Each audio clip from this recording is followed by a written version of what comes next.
사람들한테 도움이 갈 수 있도록 그렇게 펀드를 마련하는 좋은 행사들도 있더라고요. 이렇게 아름다운 일이 가득한 세상, 아름다운 계절인데 또 한 구석에서는 우리가 생각할 때 정말 끔찍한 그런 일들도 많이 벌어지고 있죠. 지금 계속해서 팔레스타인 땅에서 그 하마스와 이스라엘이 이렇게 싸우고 그렇게 시작했다가 이제는 헤즈볼라까지 지금 공격 서로 지금 전쟁을 하고 이란에서 또 인발부가 되어지고 참 끔찍한 일이 너무 많이 일어나는데 레바논에서 그 죽은 사람들이라든지 빌딩이 무너지고 이런 광경을 보면 여기가 지금 우리가 사는 세상 맞나? 하고 싶을 그런 정도인 것 같습니다. 우리는 괜찮지만 이게 허리케인도 와가지고 그 노스캐롤라이나 뭐 이런 데 보면 많은 사람들이 자기 집도 잃어버리고 어떻게 살아가야 될지 모르는 그런 상황인데 그런데 역시 또 아름다운 세상에 보니까 그렇게 다 잃었는데 잃은 사람이 도와주고 있더라고요. 다른 사람들을. 참 그래서 이러한 이게 겹치는 그런 모습들을 볼 수 있는 것 같아요. 아름다운 것만 보이는 게 아니고 우리가 지금 예배드리는 이 예배당 얼마나 아름답습니까? 참 귀하고 우리가 여기서 마음껏 이렇게 예배를 드리고 있어요. 근데 예루살렘 성전 예수님 당시에 그 예루살렘 성전도 굉장히 에, 아름다운 건물이고 굉장히 든든하고 대단한 건물이었거든요. 헤롯 왕이 그 당시에 성전은 지었다고 그래요. 근데 얼마나 자기의 그 파워를 과시하려고 그랬는지 그리고 유대인들의 그 환심을 살려고 그랬는지 잘 지었어요. 굉장히 지금은 없지만 지금은 이 벽 하나만 남아 있지만 통곡의 벽이라고 어, 정말 굉장한 그 건물인데 아름다운데 이렇게 아름다운데 근데 그 안에서는 정말 끔찍한 일이 죽이려고 하는 그런 일들이 막 벌어지고 있었죠. 너희가 강도의 소굴로 만들었다. 그러니까 Den of Robbers. 성전에서 그 가난한 사람들을 위해서 드려지는 것들이 가진 자가 그거를 자기의 것으로 삼는 이런 부당한 일로부터 해가지고 안 좋은 그런 일들이 많이 일어났던 거예요. 그 예루살렘 성전에서. 그 예수님이 이제 예루살렘 성전에 가셨을 때도 얼마나 참 좋은 그 광경이겠습니까? 그런데 그 자리가 예수님을 죽이려고 하는 그러한 일들이 막 그냥 벌어지고 있는 끔찍한 그런 현장이었죠. 그죠? 예수님의 말씀을, 가르침을 받으려고 이렇게 나온 게 아니고 예수님을 시험하려고, 그죠? 유대인의 그 탑 지도자들, 정치, 경제, 뭐 종교 이런 권력을 다 쥐고 있었던 대제사장, 뭐 서기관, 장로들 와가지고 어, 네가 무슨 권세를 가지고 이런 일을 하느냐라고 곤란한 질문. 하늘로서 왔다 그러면 또 블레스피미 참남하다 뭐 그렇게 했을 거고요. 그러니까 정말 악한 의도를 가지고 예수님이 이제 죽이려고 하는 그런 질문들을 또 던졌죠. 그 다음에 또 다른 그룹이 와가지고 그 바리새인과 헤롯 당이 같이 와가지고 예수를 죽이려고 하는 그런 질문. 예, 로마 황제에게 세금을 드려야 됩니까? 말아야 됩니까? 드리는 게 옳습니까? 그런 질문을 이제 한 거예요. 예, 그러니까 이 지금 성전에서 죽이려고 하는 그 가운데서 이제 예수님이 가르치시는 말씀들이 있는데 오늘도 우리가 읽은 말씀에 보면 또 한 부류의 사람들이 예수님을 성전에서 만나가지고 굉장히 이제 곤란한 질문을 통해서 함정에 빠뜨리려고 그렇게 한 거죠. 그러니까 오늘 나오는 그룹은 부활이 없다는 사두개인들이다라고 그렇게 돼 있어요. 예, 사두개인들이 성경에 많이 등장하는데 그 원래 어원이 사독이라고 하는 다윗 왕 때 대제사장이었죠. 예, 그 사독의 전통을 쭉 이어받았다고 하는 그러한 자부심이 있는 그룹이었어요. 그래서 지금도 그 이제 이 유대 이 성전에서 행해지는 그 모든 일이 그런 전통을 이어받은 그런 권위를 가지고 하는 것이다라고 하는 이 사두개인들의 그 그룹이 있었는데 예, 이들의 특징은 죽은 후에 그 부활에 대해서 믿지 않는 것이었습니다. 예, 의외로 우리가 성경을 구약 성경을 쭉 보다 보면 부활에 대한 그런 말씀이 많이 없어요. 예, 그러니까 어쩌면 굉장히 당연한 그러한 결과로 이런 부활을 믿지 아니하는 사두개인 그런 리더들이 충분히 있을 수 있었던 것이죠. 그러니까 자기네들의 관심이 부활이 없다. There is no resurrection 이라고 하는 이 어젠다가 있으니까 이걸 가지고서 이제 예수님을 시험하려고 그렇게 질문을 가져온 것이죠. 그래서 했던 거 아까 그 읽어주신 말씀 거기에 보면 선생님이요 모세가 우리에게 써주기를 어떤 사람의 형이 자식이 없이 아내를 두고 죽으면 그 동생이 그 아내를 취하여 형을 위하여 상속자를 세울지니라 하였나이다. 그러니까 사두개인답게 구약 성경에 있는 말씀을 가지고서 신명기에 있는 말씀 가지고 어 이제 자기네들의 그 논리를 부활이 없다고 하는 그 논리를 이렇게 펼쳐 나간 것이죠. 그래서 이제 얘기합니다. 이제 물어보기 위해서 형제가 동거하는데 그중 하나가 죽고 아들이 없거든 이건 이제 그 신명기에 있는 그 말씀이고요. 이 사두개인들이 이렇게 했죠. 7형제가 있었는데 마지가 첫째가 아내를 얻었다가 상속자가 없이 죽고 둘째도 그 여자를 취하였다가 그러니까 말씀대로 형수를 아내로 취하였다가 상속자가 없이 또 죽고 셋째도 그렇게 해서 7형제가 다 죽었는 상속자 없이 죽었다고 하는 것이죠. 예, 그리고 그 여자도 죽었어요. 나중에 7사람이 다 그를 아내로 했는데 부활이 있다고 한다면 도대체 그 여인이 누구의 아내가 되는 게 맞습니까? 이렇게 이제 곤란한 그런 질문을 해온 것이죠.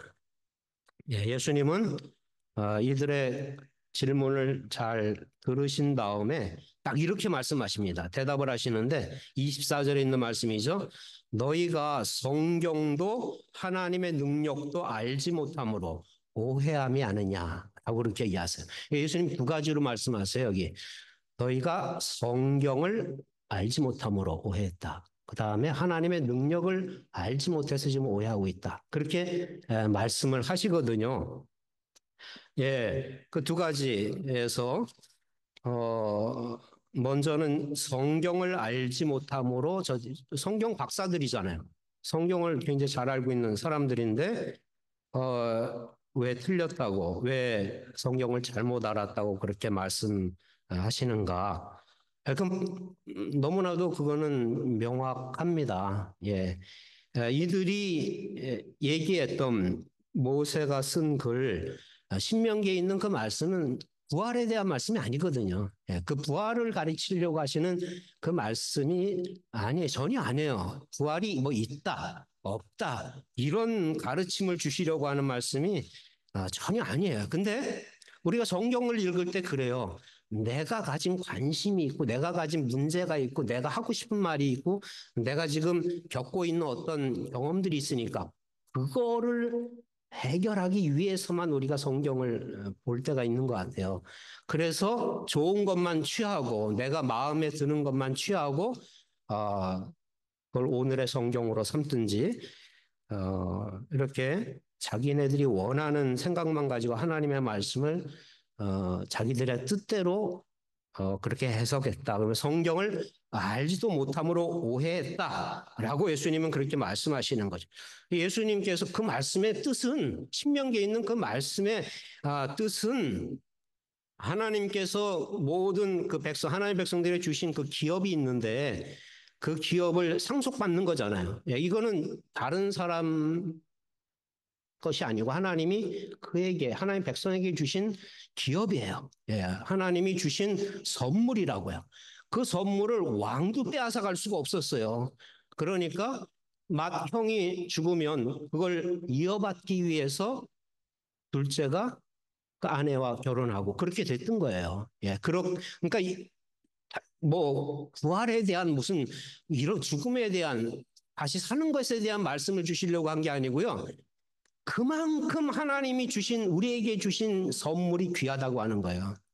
예. 그게 보잘것없이 보일지는 몰라도 그게 대단한 것이 아닐 것처럼 보일지 몰라도 저와 여러분들에게 하나님이 주신 선물들이 있잖아요. 다른 사람들에게 주지 아니한 그런 탤런트가 있잖아요. 그걸 비교해가지고 저 사람은 저거 가졌는데 나는 못 가졌어 이러는 게 아니고요. 정말 나에게만 주신 하나님이 주신 보물이 있다고요.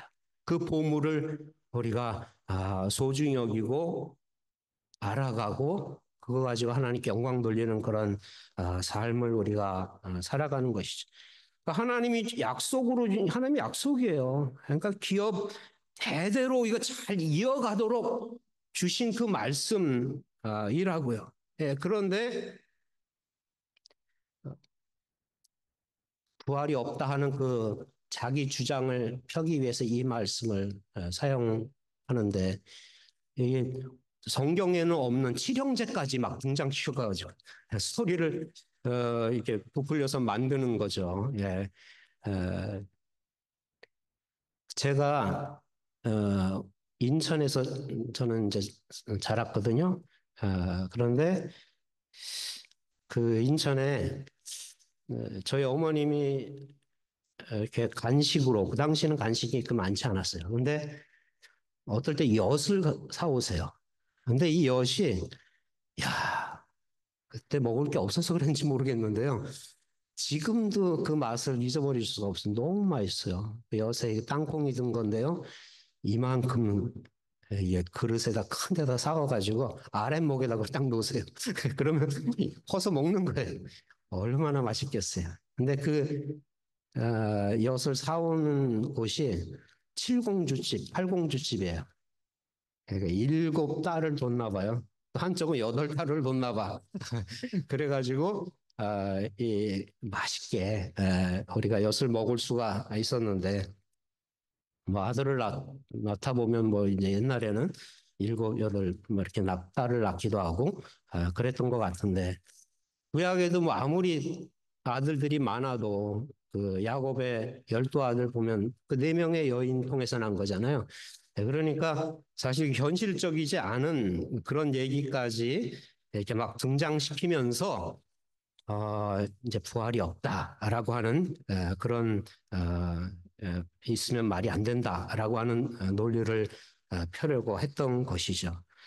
예, 더 중요한 것은요.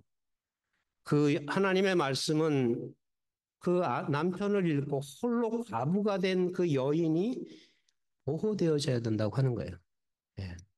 정말 살아갈 길이 막막해진 그 과부를 향한 하나님의 계획이 있는 거죠.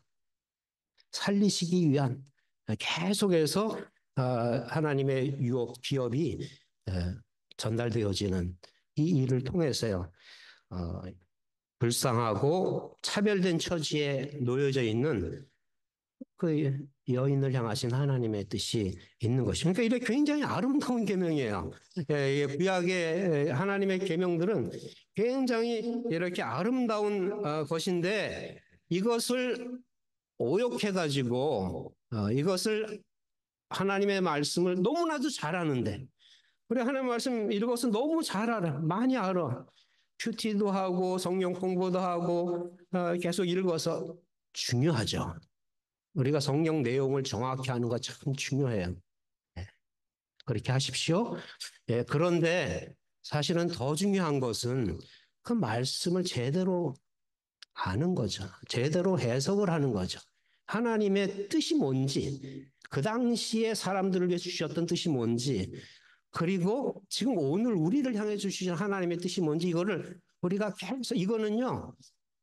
계속 발견되어져 가요. 예, 저도 계속해서 똑같은 성경 구절 또 읽고 그래도 또 새로워요.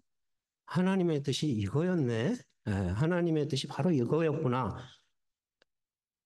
끊임이 없어요. 예, 그만큼 하나님의 진리는 크고 무궁무진한 것이면 여러분들 믿으십니까? 예, 그래요. 예, 정말 우리가 계속 내가 변해야 돼요. 내가 자꾸 하나님의 말씀의 뜻이 뭔지를 계속 알아가야 돼요. 알았다 없어요. 예, 이제 끝났다 이런 거 없습니다. 예, 무궁무진한 이 하나님의 말씀을 깨닫지 못하니까 성전에서 소외되지 말았어야 됐던 과부들과 같은 억울하게 억울하게 제대로 대접을 받지 못하는 차별을 받는 일들이 있었잖아요. 그래서 40절 말씀에 가서 보면은요. 그들은 예수님께서 이렇게 말해요. 그들은 과부의 가산을 삼키는 자들이다. 얼마나 무서운 말입니까? 그들은 과부의 가산을 삼키는 자들이다. 라고 예수님께서 말씀하세요. 그러니까 말씀을 잘 이해하지 못한 게, 말씀을 잘 알지 못한 게 이렇게까지 성전이 파괴되어지는 어, 그러한 결과를 가져오게 된 것이죠. 여러분, 성경을 많이 읽어보지 않아서, 그러니까 금방 믿은 사람들은 성경을 지금 많이 읽을 수가 없잖아요. 예. 읽은 그 양이 많지 않아요? 그래서 그 내용을 잘 모르는 것보다요. 하나님의 말씀을 독점하고 있는 것처럼 가지고 있으면서 하나님의 선하신 뜻을 오해하는 것. 왜곡해서 자기 마음대로 악용하는 게 만 배로 나빠요. 목사들이 저지르기 쉬운 죄악이에요. 예. 강단에서 자기 뜻을 얘기하면 안 되잖아요. 얼마나 우리가 하나님의 선하신 뜻을 발견해서 그것을 우리가 같이 나누는가. 예. 우리 인들푸른 교회는 그런 정말 말씀을 알아가는 그런 교회가 되면 좋겠다 하는 그런 마음입니다. 그 다음으로 예수님께서요, 사두개인들이 하나님의 능력도 알지 못했다. Power of God. 그러니까 말씀에 대한 거 있잖아요. 첫 번째는. 두 번째는 하나님의 그 능력도 알지 못해서 오해하였다라고. 그러니까 하나님의 부활이 없다라고 하는 이 결론은, 글쎄요. 여러분들 어떠세요? 하나님은 온 우주 만물을 창조하신 분이시잖아요. 모든 것을 다 만드신 분이시고 우리까지 지으신 분이시고 하나님의 그 선하신 뜻으로 모든 것들을 만들어 가시는 그런 분이시잖아요. 그런데 부활이 없다? 어떻게 우리가 쉽게 그렇게 얘기할 수 있겠는가? 성경을 얘기하려면 얼마든지 많이 구약에 아무리 얘기 안 해도요. 그 시편 16편 같은 데 보면은요. 그 다윗이 그렇게 얘기하거든요. 내 영혼을 죽음의 수월에 버리지 아니하시는 하나님. 그리고 주께서는 생명의 길을 내게 보이시리니 주의 앞에는 충만한 기쁨이 있고 주의 오른쪽에는 영원한 즐거움이 있나이다. 부활 그 단어는 안 나오지만 하나님은 영원한 생명 우리에게 주시는 분이시다라는 생각이 이 구약 성도들에게도 있었거든요. 그럼 에스겔서 보세요. 그 죽은 뼈가 막 살아나는 그런 일들도 이야기들도 있잖아요. 얼마나 이게 죽은 자를 살리는 그리고 죽지 않고 하늘로 올라간 에녹과 엘리야 같은 얘기도 나오고요. 그러니까 찾으려면 부활에 대한 스토리가 없는 게 아니거든요. 근데 지금 예수님께서 저들이 하나님의 그 능력을 몰랐다. 여러분, 우리는 하나님의 능력을 얼마나 알고 있습니까? 얼마나 믿고 계세요? 얼마나 알고 계세요? 이것이 어떻게 되면 좀 잘못된 답을 가져올 수 있는 질문일 수도 있는데요. 예수님이 이렇게 얘기하셨어요. 부활에 대해서, 첫 번째 부활에 대해서 얘기하신 것은요. 사람이 죽은 자 가운데 살아날 때에는, 그러니까 부활을 얘기하시는 거죠. 장가도 아니 가고 시집도 아니 가고 하늘에 있는 천사들과 같으니라. 라고 예수님께서 이 resurrection, 부활에 대해서 말씀을 가르치셨어요. 먼저 이 부분을 가르치신 거예요. 제가 그 신학교 다닐 때에 잠시 신학교 교수님 와이프하고 함께 살았던 적이 있어요. 저희 부부가 굉장히 귀한 시간이었는데 교수님이 바로 몇 년 전에 세상을 떠나셨어요. 큰 집에 혼자 살고 계세요, 그분이.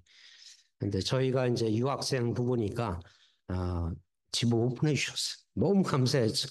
그래서 그 사모님과 함께 이렇게 지내는 시간 가지고 있었는데요. 80이셨어요, 그때. 그 남편 되시는 분은 기독교 교육학 교수님이셔가지고 제가 알던 분이에요. 한국에서부터 그 이름이 있었던 분이고, 그래서 참 이분이 굉장히 열심히세요. 살아가시는데 자기보다 더 나이 많은 사람들을 위해서 양로원을 또 방문하셔요, 이분이. 그리고 그 당시에는 홈스쿨링을 많이 하던 때요. 90년대 초반 집집마다 홈스쿨링 크리스천 가정들이 많이들 미국에서 하고 있었는데 홈스쿨링은 마음을 탁 해서 애들을 위해서 했는데 감당을 못하는 거예요. 많은 부모들이 애들을 위해서 홈스쿨링 시작한 건데 어떻게 해야 될지도 모르고 결과가 더 안 좋아지는 거예요. 근데 이분이 그런 가정을 또 도와주세요. 연세가 그렇게 많으신데 그런 힘들어해서 막 울면서 찾아와요. 제가 거기서 봤어요. 근데 그런 분들을 격려하고 이렇게 하라. 또 코치도 해주시고 그러세요. 굉장히 아주 뭐 너무 똑똑하세요. 너무 참 좋으신 그런 분이신데요. 근데 이분이 하루 저녁은 저한테 그런 얘기 하시더라고요. 성경 말씀 다 이해하겠는데 난 이 말씀 이해 못하겠다고 그랬어요. 예수님, 그 말씀이 바로 그 25절. 사람이 죽은 자 가운데 살아날 때는 장가도 아니고 시집도 아니가고. 이 말씀을, 이 말씀은 내가 억셉트를 못하겠대. 왜 그러냐면요. 남편을 너무 그리워하세요. 남편이 참 좋은 분이셨어. 그분이 없다는 게 말은 안 하지만 너무 허전한 거야. 근데 우리가 부활 때에는 장가도 아니고 시집도 아니고 이 부부관계가 어떻게 된다는 거예요 도대체. 이분이 이거에는 화가 났어요. 화가 나가지고 그거를 막 따지시더라고요. 제가 뭐라고 대답도 해드릴 수도 없고 그랬는데 그렇잖아요. 세상의 그 marriage, 결혼은 우리의 신랑 되신 예수 그리스도와 우리 교회의 신부된 이것을 가르치기 위해서 우리에게 주신 거니까 예수님의 그 부활 안에서 이게 완전히 컨스메이트 되는 거죠. 정말 우리의 부부 관계도 놀랍게 아름답게 그렇게 주님 안에서 완성이 되어지는 거거든요. 그러니까 이 소망을 근데 너무 사랑하는 사람이 먼저 죽으니까 이분이 신앙이 그렇게 좋으신 분인데도 너무 슬퍼하시더라고요. 예. 근데 그 다음 부분 예수님이 하신 말씀이 중요해요. 거기 보면 사람이 죽은 나간 살아날 때는 하늘의 천사와 같다 주님 말씀하셨어요. 예. 감이 잘 안 오죠. 천사와 같다. 요때가요, 예수님 부활 전이에요. 그러니까 예수님이 만약 부활을 하신 후에 이 말씀을 가르칠 기회가 있으셨다고 한다면 어, 이렇게 된다. 사람이 죽었다 살아나면 이렇게 된다라고 예수님 말씀하셨을 거야. 근데 부활 전이잖아요, 지금. 지금 그 이전이니까 모델이 없어요. 근데 가장 근사한 게 죽은 자가 살아나는 거에 그 영광스러운 스피리추얼 바디. 이 유사한 게 천사. 천사가 뭐 가브리엘이 나타나서 하나님의 메시지도 전하고 영광스러운 그런 그 모습으로 사역하는 이게 그래도 제일 근사값이었어요. 그러니까 예수님이 이 얘기를 하셨다고 생각이 되어져요. 그러나 죽은 자 가운데 살아난다고 하는 거는 우리가 예수님처럼 된다고 하는 거죠. 예, 이 소망이 우리들에게 있는 거예요. 저와 여러분들에게, 우리 크리스천 믿는 사람들에게는 부활이 없으면 도대체, 부활이 없으면. 며칠 전이 저희 아버지 소천일이셨어요. 25년 전에 돌아가셨는데, 너무 우리에게 많은 사랑을 베풀어 오셨던 분이세요. 제가 나이가 자꾸 들어가요. 들어가다 보니까, 나날이 가까우네.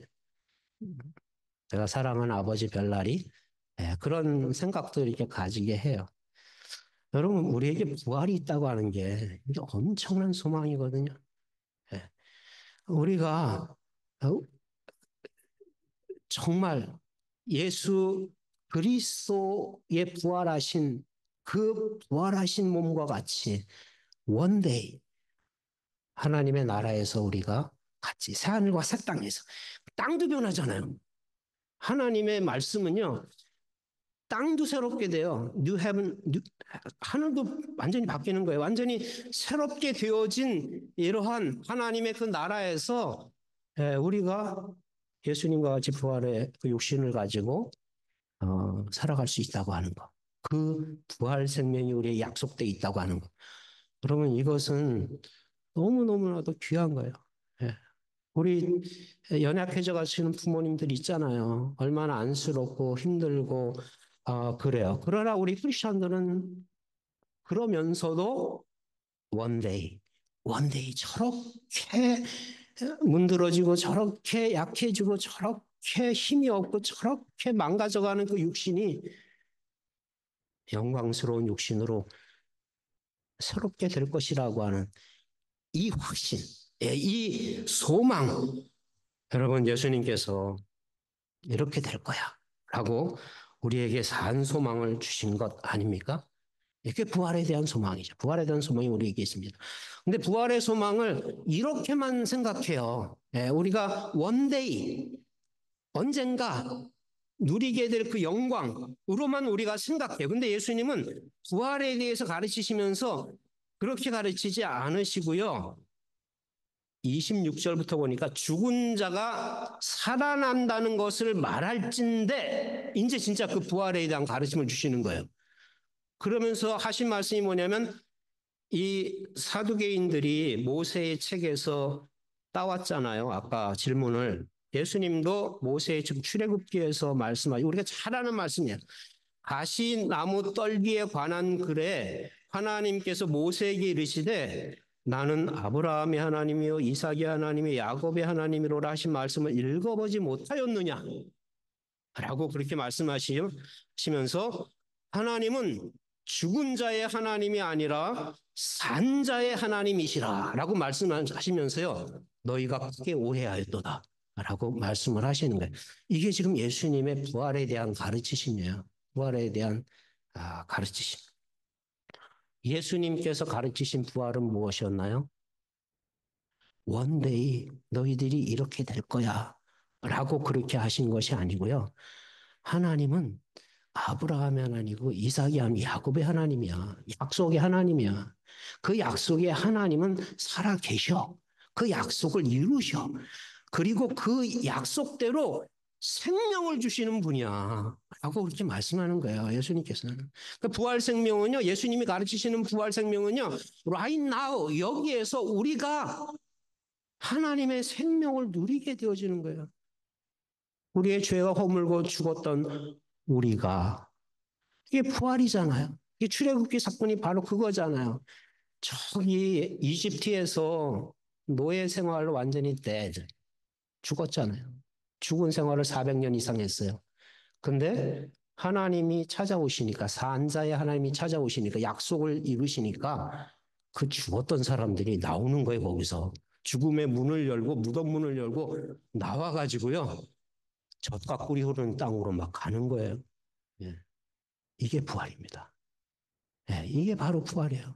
예수님께서 말씀하시는 부활은 그거예요. 여러분, 하나님 우리에게 생명을 주시는 분이세요. 우리가 믿는 하나님은 지금 우리에게 우리가 하나님을 믿게 되고 알게 되고 하나님을 만나게 되면 그분 때문에 내 인생이 바뀌는 거예요. 내 삶이 바뀌는 거예요. 예. 죽음의 일을 생각만 하다가 죽음의 일만 우리가 하다가 서로 상처내고 서로 아프게 하고 서로 절망케 하고 죽이는 그런 일들을 우리가 가정에서도 하고 예. 교회에서까지 그랬잖아요. 예. 그런 모습이었잖아요. 근데 그게 아니라 예수님이 이 세상에 오셔서 하나님의 나라의 복음을 선포하시니까 자꾸 살아나는 역사가 일어나잖아요. 살아나는 역사가. 예. 병들었던 사람이 일어나는 역사가 일어나고요. 그리고 죽었던 자가 살아나는 그런 그 역사가 일어나는 것이고요. 이 귀신 들렸던 자가 자유롭게 해방되어지는 그런 일들이 막 일어나는 것이고요. 세상이 바뀌는 거예요. 정말 이스라엘에 지금도 이스라엘 막 그렇게 하는데 이스라엘 네이션 그거의 회복만 그냥 줄창 주장하고 있는 그런 제자들이 완전히 주님의 생명을 가지게 되니까 싹 변해가 이방인들을 사랑하는 그런 하나님의 교회, 하나님의 백성들이 되는 것 아닙니까? 하나님의 부활은요, 지금이에요. 우리의 삶 속에 있는 거예요. 저와 여러분 가운데 주어졌어요. 우리를 죄악에서 살리실 때, 우리를 건지실 때, 이미 우리를 사망의 나라에서 생명의 나라로 옮기셨어요. 우리 늘푸른 교회는 부활의 교회예요. 우리는 부활의 하나님의 생명을 가진 자들이에요. 그렇기 때문에 이제부터 우리가 이 세상 살아가시면서 예수님처럼요. 예수님이 우리에게 생명의 영향을 주셨으니까 서로 살려내는 그 일을 해야 되는데 내가 먼저 살아나야 되잖아요.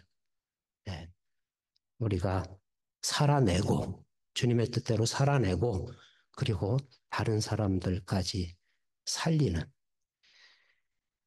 하나님은 죽은 자의 하나님이 아니고 산 자의 하나님이라 라고 주님 말씀하시면서 하나님은 그런 능력이 있으시다.